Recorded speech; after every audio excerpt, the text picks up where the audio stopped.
এর আগে কখনো অন্তত এই রাজ্যের মানুষ দেখেননি যে সরকারের সিদ্ধান্ত মানুষের কল্যাণে কোনো যোজনা তৈরি করা এবং সেই যোজনাগুলো সঠিকভাবে মানুষের কাছে পৌঁছেছে কিনা এবং ন্যায্য মানুষ যাদের প্রয়োজন তারা পাচ্ছে কিনা এই জিনিসগুলো দেখার জন্য কিন্তু আগে কোথাও এই ধরনের পরিকল্পনা ছিল না।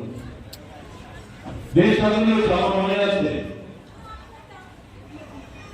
তৎকালীন প্রধানমন্ত্রী রাজীব গান্ধী আগরতলা আশাবাদের ময়দানে একটা বক্তব্য রাখছিলেন জনসভাতে। উনি বলেছিলেন যে দিল্লি থেকে দেশের জন্য মানুষের জন্য যখন 100 টাকা পাঠায় সেই টাকা দিল্লি থেকে আস্তে আস্তে 15 টাকার বেশি মানুষের কাছে পৌঁছায় না।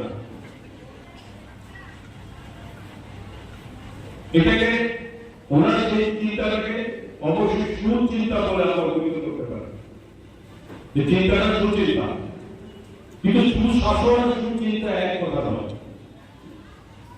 চিন্তা করা ভালো, চিন্তা করাকে সুচিন্তা বলা, আর সঠিকভাবে যে চিন্তাটাকে প্রতিফলন মানুষের কাছে পৌঁছানো সঠিক কাজ করবে এটা সুশাসন বলা।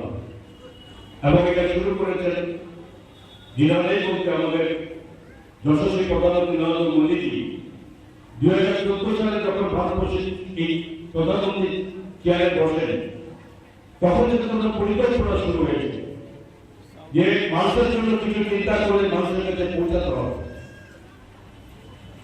আমরা সবাই স্বাভাবিকভাবে ধরে নিই যে বোধহয় সরকারি সুযোগগুলো রাজনৈতিক পরিকাঠামোর মধ্যে বোধ আবদ্ধ থাকতে হবে। সারা রাজ্যব্যাপী রাজ্য সরকারের উদ্যোগে প্রধানমন্ত্রীর পরিকল্পিত সিদ্ধান্ত অনুযায়ী